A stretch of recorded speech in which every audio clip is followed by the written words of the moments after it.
How you all doing? Welcome back. My name is June Lewis. I am in Jamaica. I'm your facilitator today, hands for the Aged-Tutoring services. We offer training to persons who are interested in becoming practical caregivers, whether in Jamaica or overseas. At this time, we offer 4 courses. The home health aid, and that's a 3-month course. Child care, nursing. We also do geriatric nursing. We do the longer form course, which is the patient care assistant, and that is a 12-month course. We follow the NCT vet syllabus to the T for that one as we prepare you for your NCT vet one-off assessment, and that is done by heart for their certification. So we kick things off this morning. We want to be doing community health. So we're going to be doing introduction to community health. You have your notebooks, and at the very beginning of the notebook you have what is in big red bold assignments, and we have to research the meaning of the following abbreviations or acronyms. So 1, state what they are, the location of the head offices, the role of these organizations in serving communities and promoting growth and development, including health care. UNICEF, PAHO, PHO, USAID, WHO, PATHE, the NHF, the National Family Planning Board, and Food for the Poor. So you have to state the meaning of these acronyms, state where their head offices are located, the role of these organizations in serving communities and promoting growth and development, including healthcare. Remember that we are preparing ourselves to be healthcare workers. We are part of the essential services of our country. Assignment 2, you are to present an assessment of your community, and that is titled Community Health, the Start for Nation Building. And there is supposed to be a guide in the back of your text. I'm not sure if for this sprint, if it is there, but that's what is still in the notes here. Here you want to find the boundaries of your community. You want to say what social structure is there, and what part of a healthy community you are seeing presenting itself in your community. So you have to do an assessment of your community. A Google map showing your boundaries would have been a good part of your inclusion. Assignment 3, you are to provide a journal titled Your Health is Your Wealth. Include any entry of importance to you, but you are supposed to not put any personal information in there. I really don't want to know your business. Assignment 4, you are to visit a cancer screening facility and get information on the process or the procedure that is involved in screening for one type of cancer, be it prostate cancer, breast cancer, cervical cancer, any type of lymphoma or leukemia, any type of cancer. Visit a cancer screening entity and ask about the procedure that is involved for screening for one type of cancer. Also, we are encouraging you to familiarize yourself with the procedure or the process that is involved in donating a unit of blood. And if you can, please donate to the cause. Why is this important? Oftentimes we are working with families who either have to donate blood themselves or who have to receive a blood donation. And so persons might be getting frustrated and jittery, probably even want to hide away from doing what is right. So if you have some knowledge of what the procedure is, then you can encourage your patient or family members or loved ones as to the procedure so that we can have it done. Assignment number 5, develop a teaching plan titled COVID-19, the Pandemic of the 21st Century. This is a group presentation. You must include flyers, posters, jingles, and teaching aid. It is a teaching plan. That's assignment 5. All that I'm speaking about is in your textbook. I'm just running it over with you to clear the cobwebs, as we normally say. There's assignment 6, and it's a label reading activity. Your assignment is to be submitted in a scrapbook format. You're going to choose 12 food or medication packages and read the labels carefully. Identify any precautionary statements, and this often follows the ingredient list. What is the shelf life of each of the label? So you're going to present their 12 labels in a scrapbook or in an envelope, but more so in a scrapbook because you'll have to be writing. You have to write the name of the product that you're presenting. You have to write it there. Is there any precautionary statement? You have to put it there. What is the shelf life on each of the label? What is the best before date and what is the expiry date? And that is the assignment so far for community health. So we're on the board talking about the same thing that we just spoke of. So we want us to state the meaning of these acronyms. It's in your book. They are in your book. UNICEF, PAHO, USAID, WHO, NFPATHE, the National Family Planning Board, and Food for the Poor. I don't know if it has an acronym. So for each of these, you have to write out the meaning of this. Like we say, WHO, it's the World Health Organization. Having written out the World Health Organization, where is the head office for the World Health Organization? What is the role of the organization in serving communities and promoting growth and development, including what we are here about healthcare? So you have that to do, and this would be assignment number 1. Okay, it's in your book, it's at the front. Next, we're gonna move on to an assessment of the community. So that's assignment 1. It's in your book, so we're moving quite fast.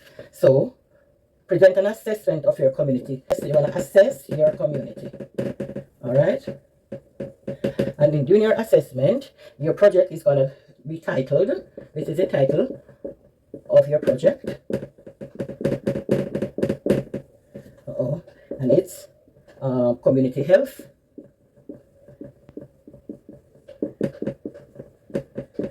Community health, the start of nation building.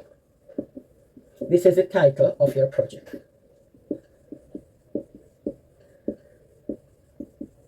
Okay, you need to call me so that we can discuss this. Persons who are not coming in face to face, you need to call so that we can discuss your projects in one of the sessions. So you call so that we can have this out of the way. Okay, so you're going to assess your community. Your communities have boundaries. It has social structures. It does have people in it. There's a particular, as we said, geographic dimension to it. So we have to have that presented, and we'd like that you present a map of your community. So you can go into Google Maps and bring up, put in your community, put in your boundaries, and then you will get a map of your community, which you will present as part of your project. Moving along, assignment number 3. This time you're going to provide a journal. A journal. You remember when you were younger, you used to keep journal? Well, similar. You're going to do a journal. And the journal will be titled, Your Health is Your Wealth. Okay, so you'll be collecting whatever type of information. You're going to start with your vital signs. And so start your journal that way. And as you go along, you add any other information. You probably walk in the street, you see something that interests you along the health street. You want to include that. Be sure to date your journal entries, okay? So the next assignment will be assignment number 3. And that is to provide a journal titled, Your Health is Your Wealth. Healthy people becomes wealthy people, okay? So that's what we are saying right here. Your health is your wealth. Include any entry of importance to you. Avoid personal information. Do not give me your personal information in your diary. Do not do that except for your name, so I can know whose diary it is. Remember, we have to discuss these so that you will be on the right path. It's an interactive discussion. This is not what I'm going to put on a video for you. We will have to, whether we're going to meet or you have to make a time within one of your teaching learning sessions for us to go through the assignment. All right, online doesn't mean that we don't have any type of face-to-face communication. We do have face-to-face communications and discussions also. We have assignment number 4, and this time you're going to visit a cancer screening facility. You're going to visit a cancer screening facility. And why do you want to go there? You want to get information on the procedure or some of the processes that might be involved in your screening for a particular type of cancer. There are many types of cancers out there, and so you're going to choose one by going to the cancer screening facility. Seek information as to the procedure or the process involved in screening for one type of cancer. So you want to know the procedure or the procedures involved in screening for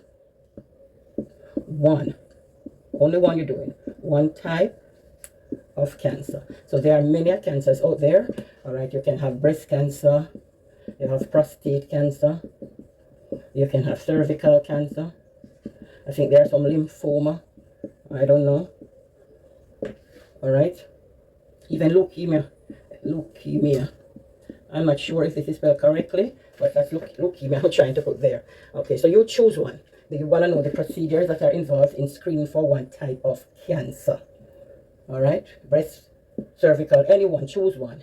So in Jamaica, you can go to the Cancer Society. They'll be very happy to help you. And maybe, at least one person in your family or a friend has suffered from the illness, cancer, the illness that comes when we have cancer. So that should be very interesting. Then you're also to visit a blood donation to gather information on the procedure that is involved in donating a unit of blood. And if you can, you should donate a unit. It is very important. So if you can, you will donate a unit. You do have your assignment sheet. There's a sheet that you get, your assignment sheet, and it has some of these information on it. So be sure to look through all of the information that you have and make sure that all your assignments are done. All assignments must be submitted before you can consider that you have completed any of the courses that we are doing. As we move along, you will learn how to present your assignments and your project. Here we have a teaching plan that you'll have to develop, and this is a group project. All right, so persons will have to take numbers from each other and plan how you're going to do your presentation to the class. And we have to do a teaching plan. And our title is COVID-19, the pandemic of the 21st century. So we're looking at COVID-19 as the pandemic of the 21st century. It is a group project that you'll have to do. It's a teaching plan. So you're going to talk to persons about it. So you will have to link me so that we can go through the teaching plan with you. Okay, people? And that will be assignment number 5. And we do have another assignment called a lead reading activities. This is to be submitted in a scrapbook format. Again, the information is in your textbook, and it is also given on the assignment sheet. So we have gone through the assignment. So let me sit a bit as we chat. Persons online, I would like that you take this very seriously. Our online classes are just as interactive, or should be just as interactive as our face-to-face session, and so we have to do everything in our powers to make that happen. So we're in a class and take it very serious. So we go to lesson 1, and the topic or the title for lesson 1 is community health. What is a community? That's the first thing that is coming up to us. What is a community? We need to understand what is a community as we move to talk about community health. And the information again is in your notes. We have done you the honor of putting all of this information into your notes. We have done the notes for you, so sit back, relax, read your notes, use Google, use your dictionary, use whatever resources you have to help you to understand what we're talking about here, because not everything you'll be able to grasp in class. So you'll have to do some work on your own. According to the World Health Organization, a community is a social group. It is determined by geographic boundaries. So every community has a geographic boundary. A north, east, southwest business going on with it? Yes. There's bounded on the east by this Top Jackson All Age School. It's bounded south by the Rayakobe River. It's bounded on the north by resident John Dacre's property, and on the west by maybe some mountainside. I don't know. But there's a geographic dimension. There's a geographic boundary. And there are common interests and values among the persons who are members of that community. The members of community, that community group, they know and interact with each other. The community group functions with a particular social structure and exhibits and creates norms, values, and social institution. So there's a social structure to this community. And you're going to ask me, Miss, what do you mean by social structure? It is in bold print in your textbook. So they're in bold, so it means that you should go and do some research to get a clearer understanding of what these terms mean. Social structure. What does that mean? That term mean to you?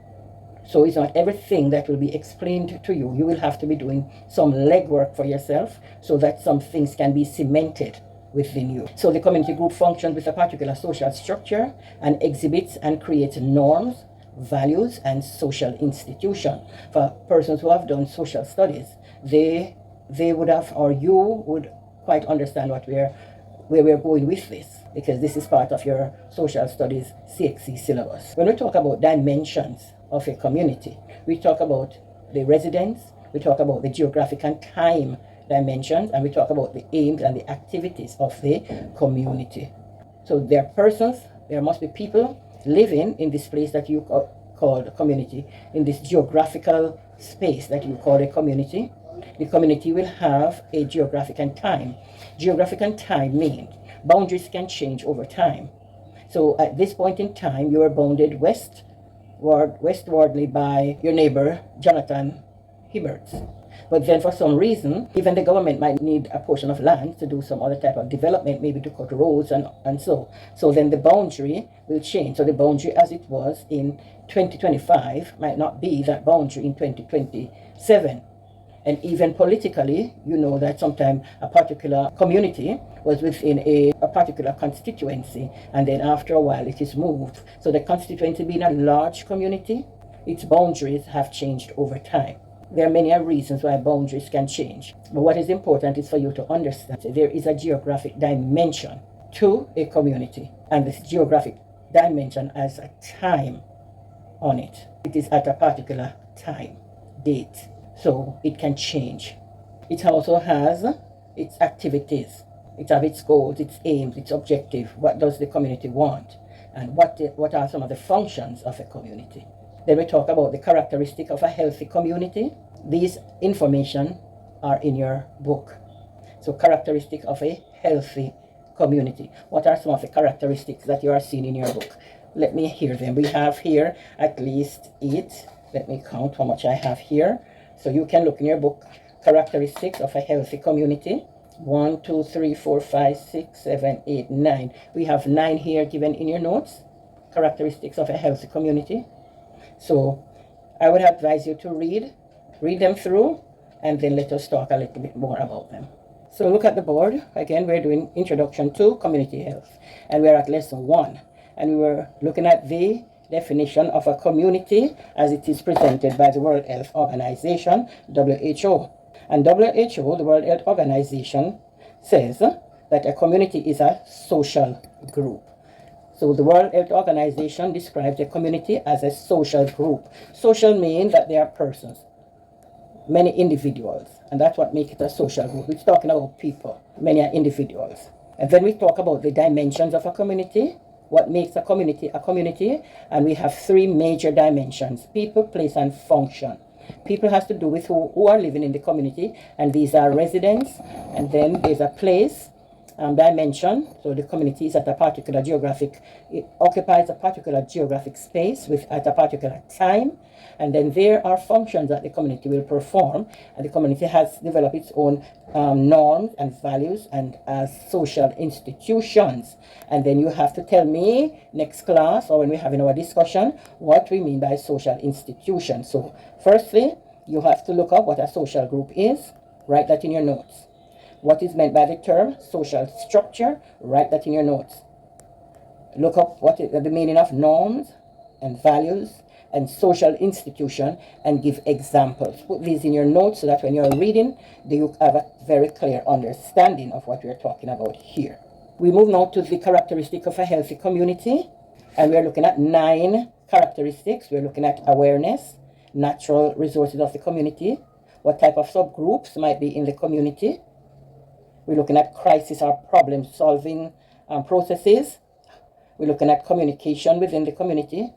We want to look at resources, disputes, solution, decision making, and the whole wellness. All this is in your notes. You must have your book to do the courses. If we don't, then we'll be wasting a lot of time. Okay?